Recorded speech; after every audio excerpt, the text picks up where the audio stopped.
First of all, a huge welcome to students, colleagues and friends. Welcome to Black Question Time, the Call of Success, and our prestigious guest, Wilfred Emmanuel-Jones, also known as the Black Farmer.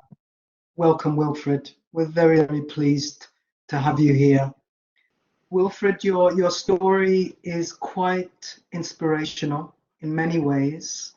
And I think it's probably best told by yourself. So can you tell us your story and how you became known as Black Farmer? The start of my story really has to go back to where I was born. I was actually born in Jamaica. And I was born in a place called Clarendon, Frankfield, Clarendon. And for those of you who don't know the island, it's quite rural. If you went there today, you'd see quite a lot of subsistence farmers actually farming the land. Now, I'm sure that the people out there know the history, that people like my parents had the opportunity to come to the UK in the 50s.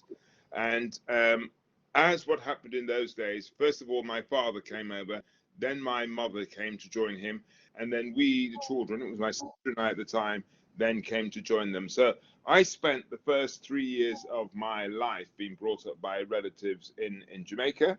And then my parents settled in Small Heath in Birmingham.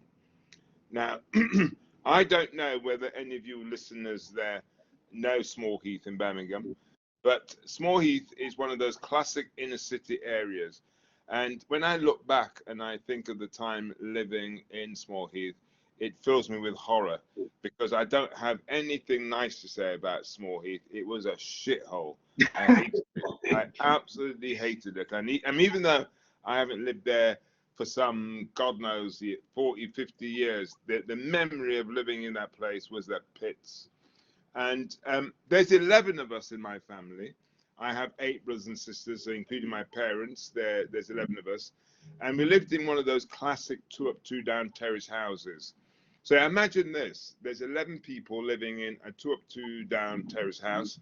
So you can imagine it was very, very cramped, and we were poor. We were very, very poor. And what I mean by being poor, being very poor, is that I remember my mother having to try and feed 11 people on one chicken. And it wasn't this sort of nice roasting chickens you could buy from your supermarket. It was old hens that you couldn't really get much for, which is the only thing she could afford.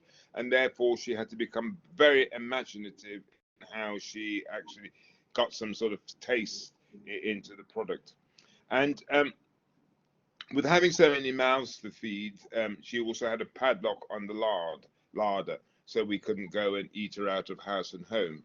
Now, because we were so poor, my father had an allotment. And that allotment is where my father was able to go and grow fruit and vegetables, a way of supplementing the family income. Now, as the oldest boy, it was my responsibility to look after this allotment. So I had to go and do all the weeding. I had to go and do all of the watering of plants. It really became a very important job that I had to do. Now, this is the important part of my story. I can remember I was about 11 years old at the time, about 11 years old. I absolutely loved being on this allotment. For me, it was the oasis away from the misery that I was surrounded by. And I felt really free. I mean, when you're living in a shithole, you spend most of the time looking over your shoulder. If you look at somebody the wrong way, you could end up with a knife in your back. Being on this allotment was my place of peace. And at 11 years old, I made myself a promise that one day I would like to own my own farm. And that it was a thought that I lodged into the back of my mind. And then everything that I subsequently did in my life was to get to that place of being able to buy my farm. Now, I'm going to tell you how I did it. But the most important thing I say to people out there is that you're never, ever going to achieve anything unless you have the audacity to dream it. I don't know where most of your students are from, but the British tend to be quite cynical about people having ideas that they could dream to be better and above their station. People like to feel that they need to sort of stay in an environment that they were brought up in. But you will never, ever, ever have achieve your dreams unless you have the audacity to dream it. Having that dream is vital. Anyhow, I went to the local secondary moderns, they were called then, secondary modern school in Small Heath. And this school was as much as a shithole as the place that I lived in. The teachers hated being there. The kids hated being there.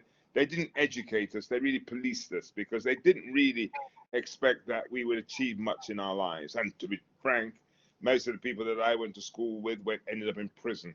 You know, we were seen to be the people on society's dustbin heap.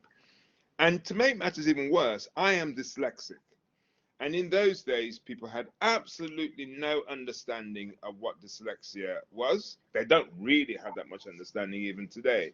But actually, a black kid who could hardly read and write in those days was a recipe for absolute disaster.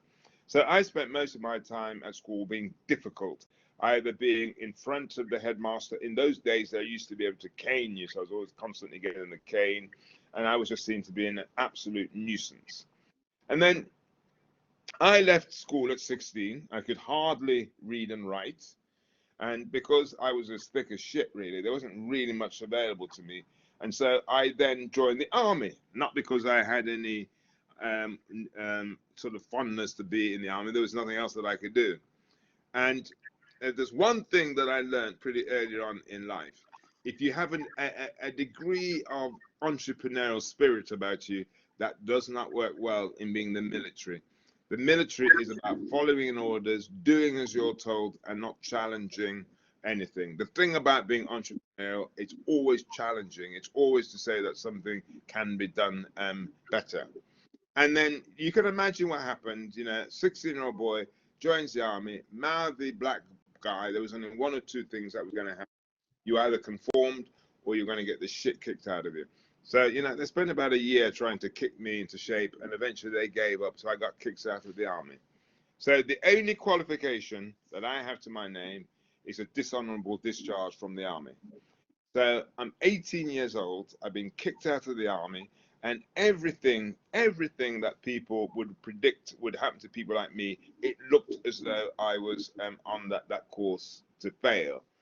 And what is interesting, actually, is that back in those days, if you were a failure at everything, if you were just seen as totally useless, there was only one option then left available to you.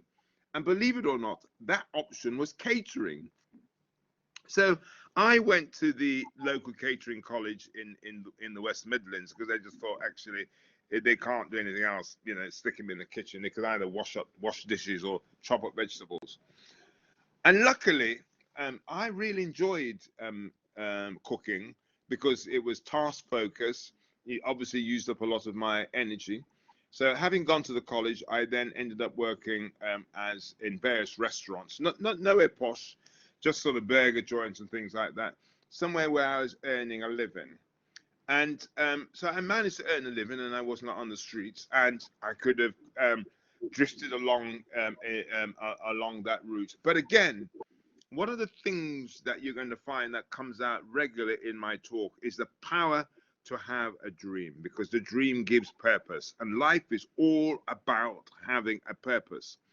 And I can remember back in those days where, you know, I was chefing, but that dream that I'd lodged into the back of my mind was always constantly saying, well, boy, if you're going to buy this farm, that ain't going to happen washing dishes or chopping vegetables. You're going to have to do something to earn some money in order to buy this farm of yours.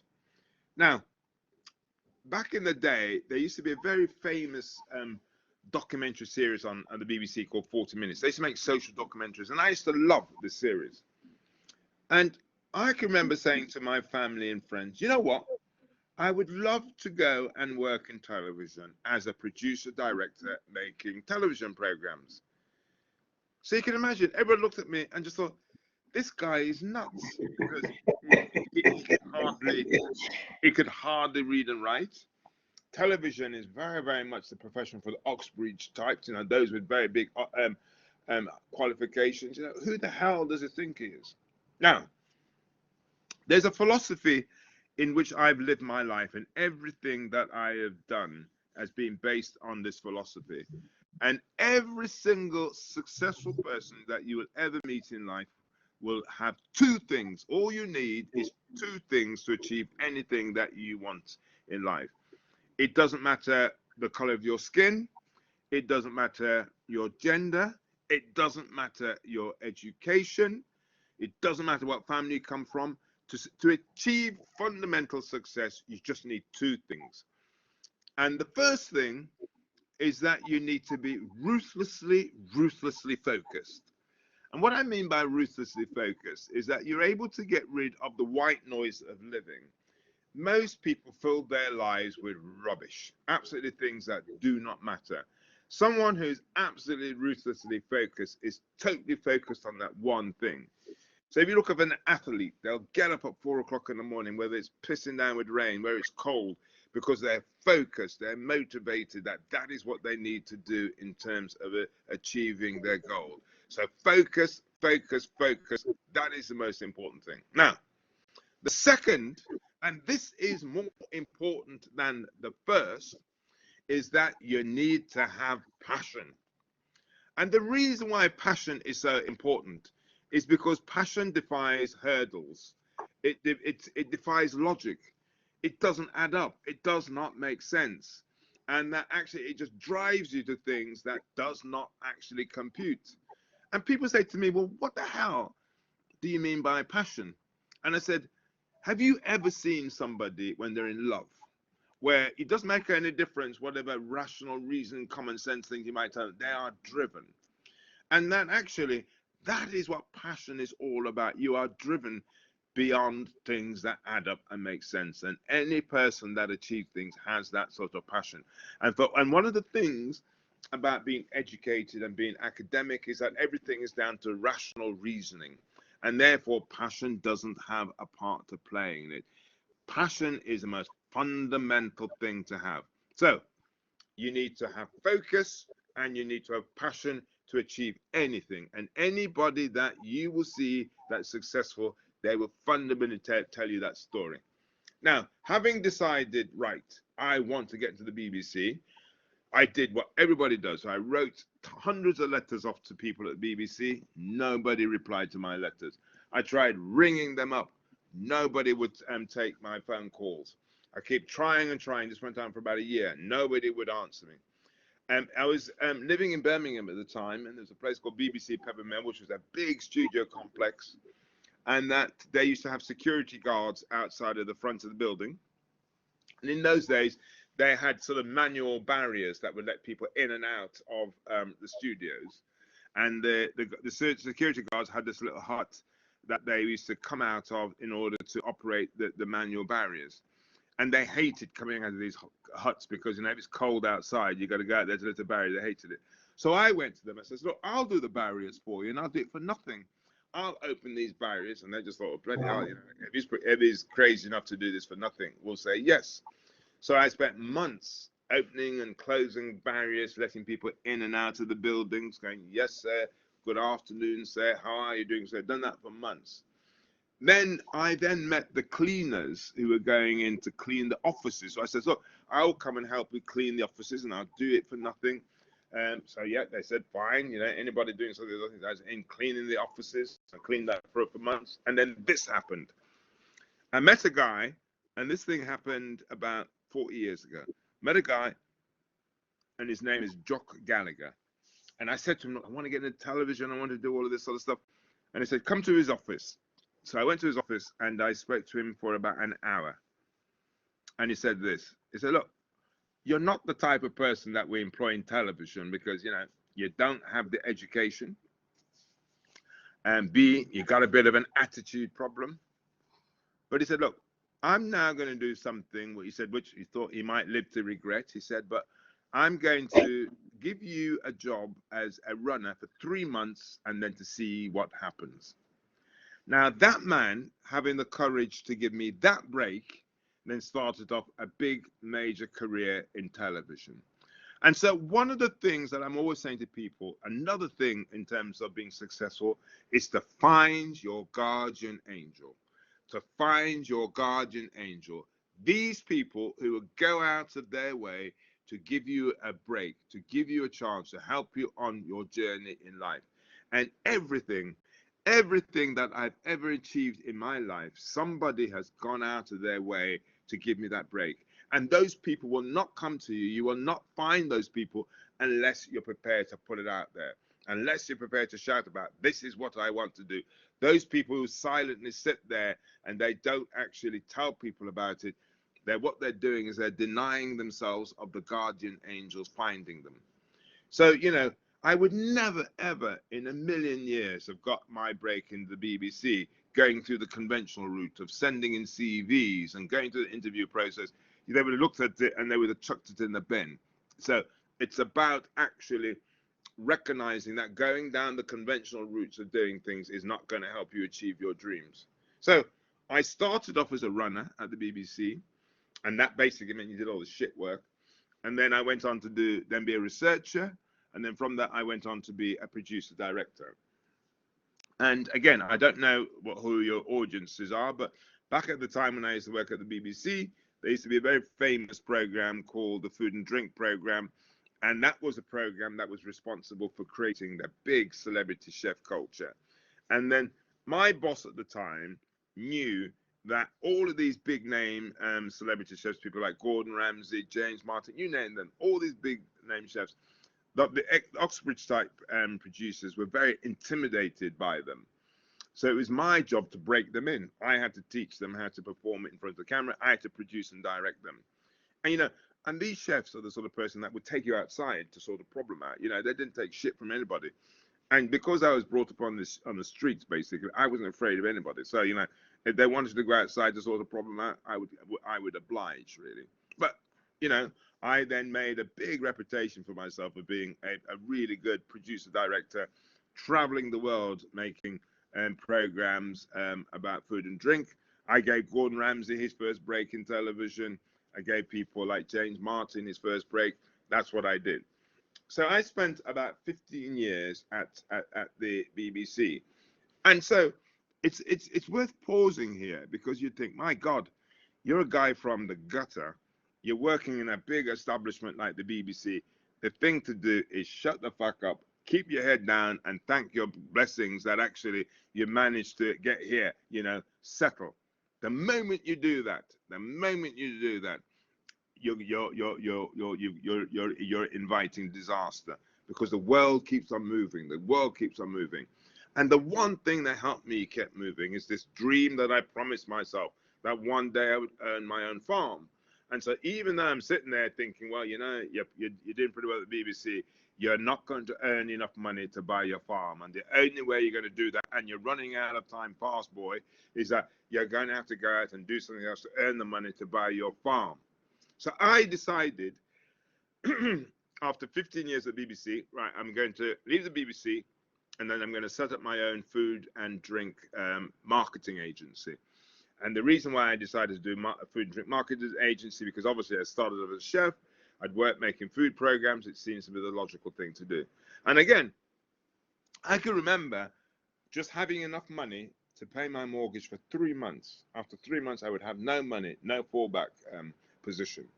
And there's lots of people out there, and maybe some of the people are listening to this, who have great ideas, have great plans of things they would like to do with their lives. And the one thing that stops them doing that is fear. The way that fear holds on to people to then get into survival mode, the survival mode that they got to do this to survive. And fear is not real. Fear is not real. It's a construct. It's something that people tells themselves. And then anyone they meet who's entrepreneurial know that fear is not real. It is a construct. And part of the challenge that people have to deal with their lives is how to accept that it's not real. And part of being an entrepreneur is understanding that it's not real. It is a construct that you need to sort of get hold of. And that actually it's all about having confidence in yourself. And actually, one of the great things that this COVID epidemic has demonstrated, all of those people out there who thought they had certainty, COVID came along and said, well, demonstrated there is no such thing as certainty. And so the only thing you could hope for in life, the only thing you could hope for is to make a friend of uncertainty. It's to grab uncertainty over the shoulder and make a friend of it. To say, I do not know what is ahead of me. I do not know what tomorrow will bring, but I do know that whatever it is, we will be okay. We will find a way. We may not know the answer, but we will find a way. That's all it is. It's accepting that uncertainty is a constant companion, and rather than be afraid of it and thereby be frightened of it, you make a friend of it. That is the absolute key thing. So I decided to leave the BBC, set up my own food and drink marketing agency. And again, by putting it out there, the right people come your way to give you a break, to help you on that journey you're on. And then I was responsible for launching brands, big brands now, but back in the day, they were like me, small brands. They were nothing. Brands like Lloyd Grocery Sauces, Kettle Chips, Plymouth Gin, Cobra Beer. These are brands that were really trying to do something different, go into a category, make a difference. And I ran that business for about 18 years. And then that gave me the money to buy my farm. And when I do these talks, and I like to do these talks to young people, is I say this: dream fucking early, because it takes a long time. It takes a long time to achieve your dreams. It's a marathon, and all you have to do is demonstrate you have the stamina, that you have the will, and then your dreams will come true. So I decided to buy my farm down in Devon, or it's basically my farm's near a place called Launceston, and it's on the Devon-Cornwall border. And it was a dairy farm that had been in the family for hundreds of years. They wanted to get out of it, so I bought this farm. Now, the other thing that I absolutely believe, it's outsiders who see opportunity. If you're an outsider, you see opportunities. Because I can remember thinking, there's this massive gap between urban and rural Britain. It's as though you're going to foreign countries and they do not understand each other. Not only do they not understand each other, they're suspicious of each other. And I said, that is where there is an opportunity. So I thought, you know what? I'm going to create a food brand that's going to do something to bridge that gap. Not only do something to bridge that gap, but I want to do something that is representative of Britishness today. Because a lot of people's perception is that rural Britain is white, middle class, and that black people don't belong there. So, right, I want to do something to change that. So I thought, I'm going to create a brand that will bridge that gap.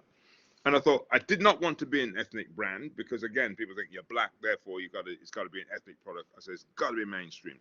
So I thought, well, what is a mainstream product?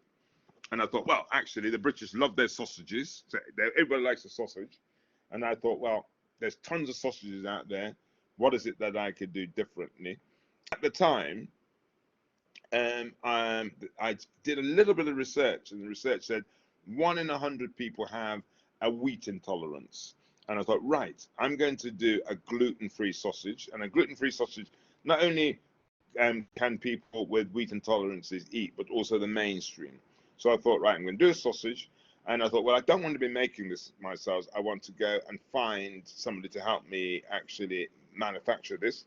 And again, people who see this crazy black guy and think, God, I'm going to give him a chance. I'm going to give him a break to help develop this. So I found somebody who's going to develop it. And then the next thing was to come up with a brand name. And I was scratching my head for bloody months thinking, what the hell am I going to call this brand? And then it came to me.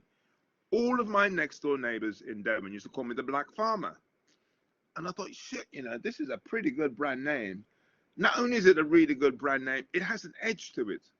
In this sort of political correct society, people are not too sure about actually whether you should be referring to somebody as the sort of black farmer. It has that sort of edge, and marketing is about having that edge. But even I was slightly wary of it. Now, this is going to be really important for these people who roll their lives based on data. I decided, actually, before I'm going to call this the Black Farmer, I'm going to send it out to research. So I sent it out to research, and all the research came back and said, do not call it the Black Farmer because people will be offended. Now, the lesson is this. that the thing about research, and this is where you've all got to be very, very careful about research.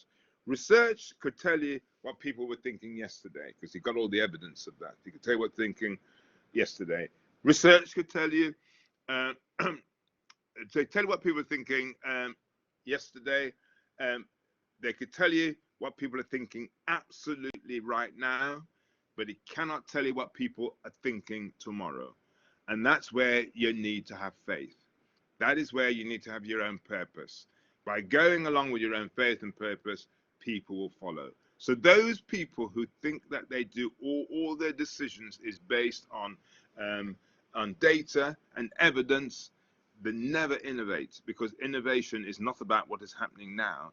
Innovation is about having a dream, having the audacity to believe the world could be different. When Kennedy said we're going to send a man to the moon, they didn't know how they could do it. They didn't have any evidence of whether that could be done.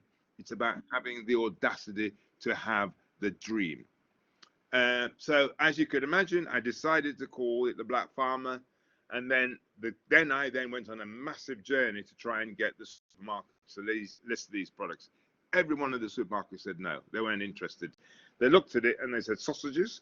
Are these sausages for black people? The idea that there's a brand that is really trying to be a mainstream brand that was black just did not compute. And then I was lucky that when I launched my brand, I launched it at a very important stage and that was when there was this massive revolution in terms of the internet revolution.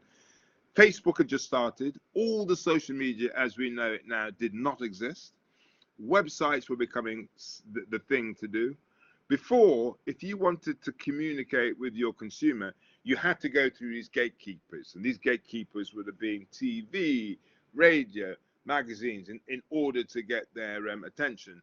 In order to get to the consumers, you had to go to the supermarkets. But that revolution meant that you're able to get direct access to your consumer without actually going through these gatekeepers.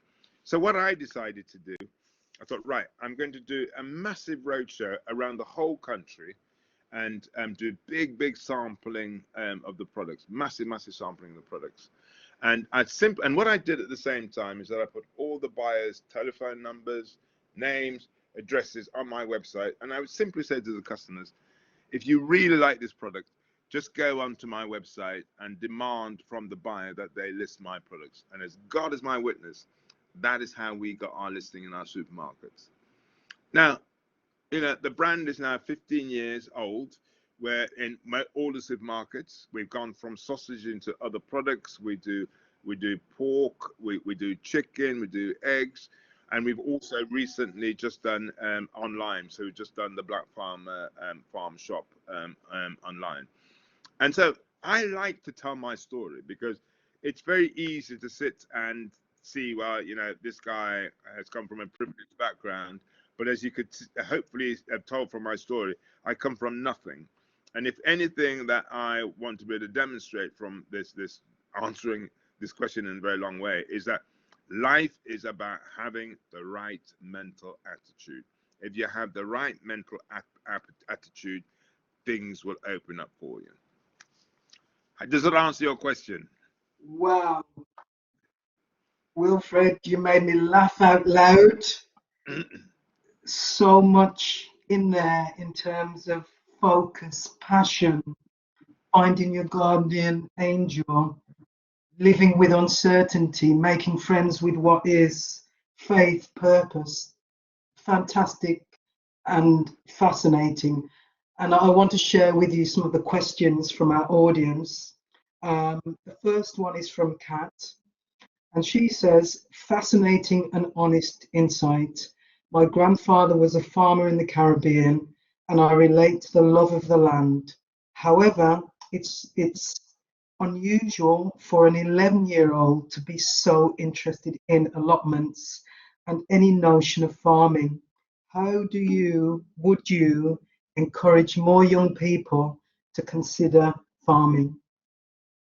One of the things I've been talking to a lot of retailers recently, because what they acknowledge is that a lot of black people buy food, but there's not many black people in the food industry, and that needs to change. Now, one of the things that the celebrity chef culture did is that it actually enticed young people to think, oh, it's worth going into chefing, it's a glamorous profession. That's exactly what needs to happen in the food industry. And it's not going to happen until people could start seeing black faces on pack, and until they could see people like them out there in food production. Because a lot of people from the Caribbean came from rural backgrounds, would like to be in a rural environment, but there's nothing to encourage them to actually see that it is possible. I have managed to create a brand, The Black Farmer, because I'm perceived as the only black farmer in the UK. That is a sad state of affairs, and that needs to change. And the only way that's going to change is by encouraging other people to be able to go into farming. And the only way we're going to encourage them to come into farming is that the people who are the ones who control the food industry sees that they have a responsibility to make it more accessible to more people. Well, thank you. And I think this will be our last question from the audience, because I think it's quite important. It's from Desola, and she says, great to hear your passion and creative thinking, inspirational, exclamation mark.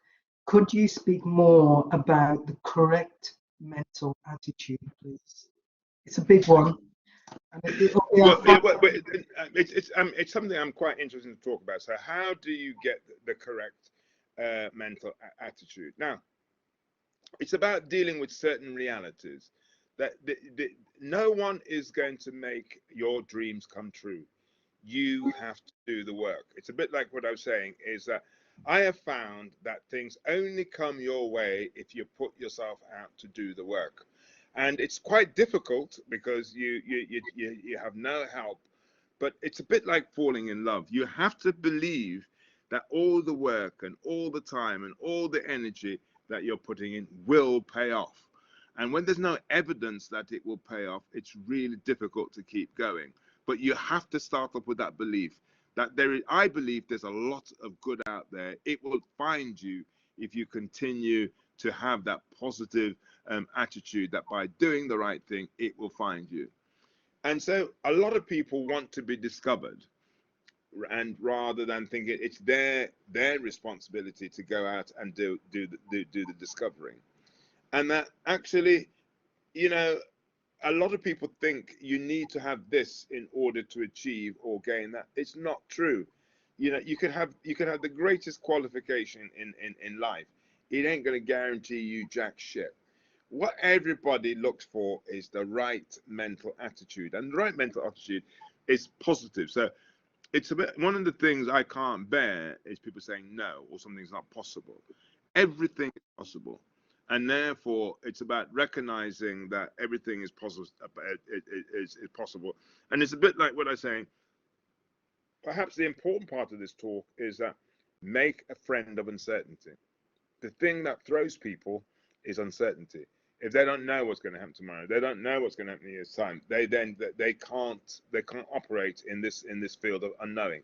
But that is where success lies, because if you don't know, the only thing you could depend on is a confidence of self. And the confidence of self is that whatever happens, because I've got the right positive attitude and I've got the right outlook in life, a solution will actually present itself.